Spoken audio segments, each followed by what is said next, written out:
चलिए देखिए, वर्ग और वर्गमूल में भाग विधि से अभाज्य गुणनखंड विधि से हमने आपको बता दिया। अब इसके बाद भाग विधि से वर्गमूल कैसे ज्ञात किया जाता है इसको हम बताते हैं। थोड़ा सा ध्यान देना है, बहुत ज़्यादा कठिन नहीं है। अभाज्य गुणनखंड तो आप शुरू से निकालते चले आए हैं, लेकिन ये नई चीज़ है, तो नई चीज़ को सीखने के लिए थोड़ा सा ध्यान देना पड़ेगा, बस उससे ज़्यादा नहीं। ये पहला नंबर है, पहले नंबर को अभाज्य गुणनखंड जब निकालते थे तो हम ऊपर लिखते थे, लेकिन भाग विधि से जब निकालना होगा तो जैसे भाग दिया जाता है उसी तरीके से बना लेंगे, नीचे लिखेंगे। अब नीचे लिखेंगे तो सबसे पहला काम हमारा क्या होगा, लिखने के बाद दाहिने साइड से हम दो का जोड़ा इस तरीके से बना देंगे। दाहिने साइड से दो दो का जोड़ा बनाएंगे। और मान लीजिए आगे बताएंगे हम, आएगा ये इस सवाल में आएगा तो बताते हैं। इसको पहले देखते हैं, दो का जोड़ा बनाएंगे, एक दो जोड़ा बन गया, एक दो जोड़ा बन गया दाहिने साइड से, इधर से नहीं, दाहिने साइड से। अब इसके बाद क्या करेंगे, आप लोगों को भाग जब देते हैं तो ये होता है कि इतने का पहाड़ा पढ़िए कि 12 से ज़्यादा ना हो। तो यहाँ क्या करना है, जितने का पहाड़ा पढ़ना है उतने बार ही पढ़ना है। यानी कि 2 का पहाड़ा अगर पढ़ना है तो 2 बार ही पढ़ना है, यानी कि 2 का 2 में गुणा होगा। 3 है तो 3 का 3 में होगा, 4 है तो 4 का 4 में होगा। ये नहीं कि 2 है तो 3 में कर दीजिए, 2 है 6 में कर दीजिए, 12 आ जाएगा, ऐसा नहीं करना है। 2 है तो 2 ही रहेगा, 3 है 3 ही रहेगा, 4 है 4 ही रहेगा।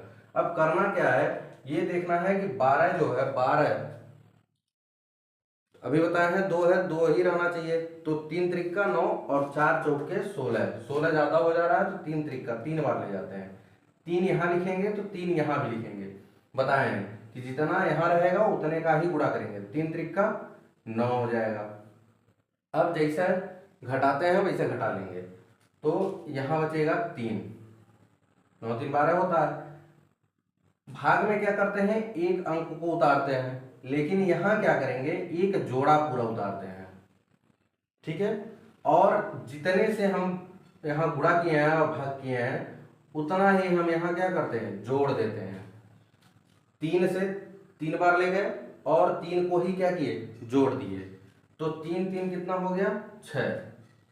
अब 6 हो गया तो देखिए 6 का पहाड़ा ऐसा पढ़िए कि ये 39 है, 3 में तो भाग जाएगा नहीं, तो 39 है, 6 6 के 36, लगभग लगभग हमको ये एक अनुमान लग जाता है कि हाँ इस रेंज तक ये जा सकता है।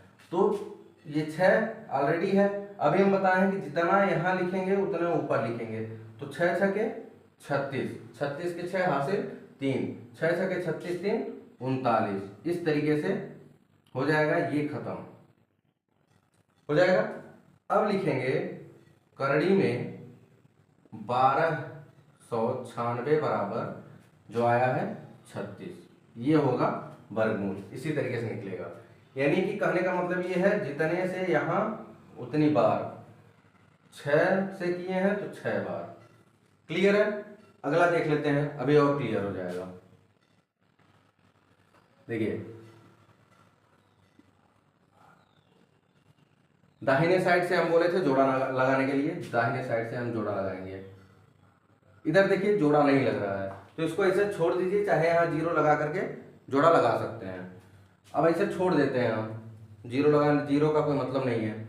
अब क्या करेंगे, देखिए 1 एक अन्ना में 1 होता है, 2 दूना 4 होता है, 3 त्रिक 9 होता है, 9 ज़्यादा हो जा रहा है तो कितनी बार ले जाएंगे, 2 दूना 4,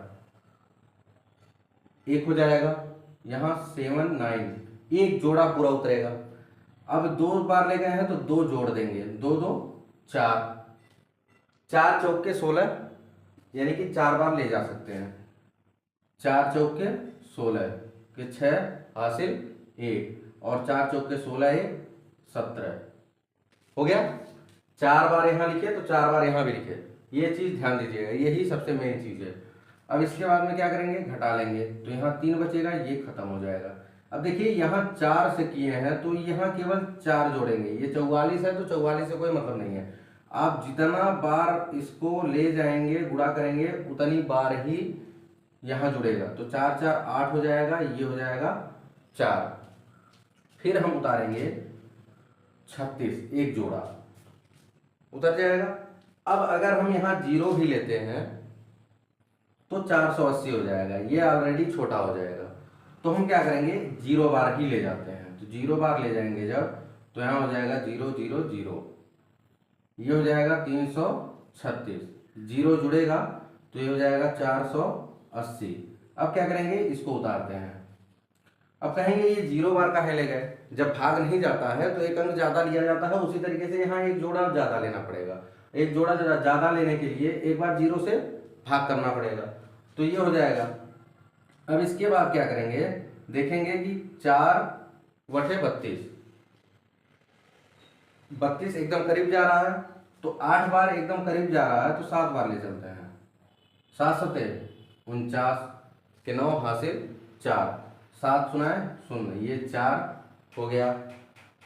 7/56 के 6 हासिल 5, 7 चौक 28, 28 5 33, ये हो जाएगा आपका खत्म। इस तरीके से हम क्या करते हैं, भाग विधि का वर्गमूल लगाते हैं। बराबर 2407, ये आ गया आंसर। इसी तरीके से अगला देख लेते हैं, थोड़ा और कंफ्यूजन होगा तो वो भी दूर हो जाएगा। 13 325 जोड़ा बनाएंगे, ये एक है, छोड़ देंगे। अब देखिए एक एक अन्नम एक होता है, एक से एक में भाग गुणा करेंगे तो एक होगा, ये खत्म हो जाएगा और कितना जुड़ेगा यहाँ, एक, तो एक एक 2 हो जाएगा। 33 उतार लेंगे, अगर 2 बार ले जाते हैं तो यहाँ 2 होगा तो 22, 22 दूना 44 हो जाएगा, ज़्यादा हो जाएगा। एक ही बार ले जाएंगे तो ये हो जाएगा 21, यहाँ घटाएंगे तो 2 हो जाएगा, 1 हो जाएगा, ये 25 उतर जाएगा। यहाँ जोड़ेंगे कितना, एक बार ले गए हैं तो 1 जोड़ देंगे, ये हो जाएगा 22। अब कितनी बार ले जाएंगे, 5 बार ले चलते हैं। 5 बचे 25 के 5 हासिल 2, 5 दूना 10 2, 12 के 2 हासिल 1, और 5 या 15, 5 दूना 10, 1 11। अब एक चीज ध्यान दीजिएगा कि यहाँ पे ये पूर्ण वर्ग नहीं हो रहा है, यानी कि क्वेश्चन में कोई अंक गड़बड़ है, यहीं पे हम इसको रोक देंगे। 0 0 1, ये हो जाएगा आपका आंसर। ये शेषफल आ जा रहा है, ये पूर्ण वर्ग नहीं होगा। अभी तक हम क्या किए, पूरा पूरा कट गया तो पूर्ण वर्ग है। अगर पूर्ण वर्ग है, यहाँ 100 शेषफल आ रहा है तो ये क्या हो जाएगा, पूर्ण वर्ग हो जाएगा। अगर पूर्ण वर्ग 100 शेषफल आ रहा है तो ये पूर्ण वर्ग नहीं होगा, और पूरा पूरा कट जाएगा तो ये क्या होगा, पूर्ण वर्ग होगा। अगर 100 शेषफल नहीं लाना है तो क्वेश्चन में सुधार करना पड़ेगा, यानी कि वर्गमूल निकालते समय ये चीज ध्यान देना है कि अगर पूरा कट गया भाग विधि से तो ये पूर्ण वर्ग होगा, अगर पूरा नहीं कटा तो पूर्ण वर्ग नहीं होगा, यानी कि 115 इसका पूर्ण वर्ग नहीं है। ठीक है।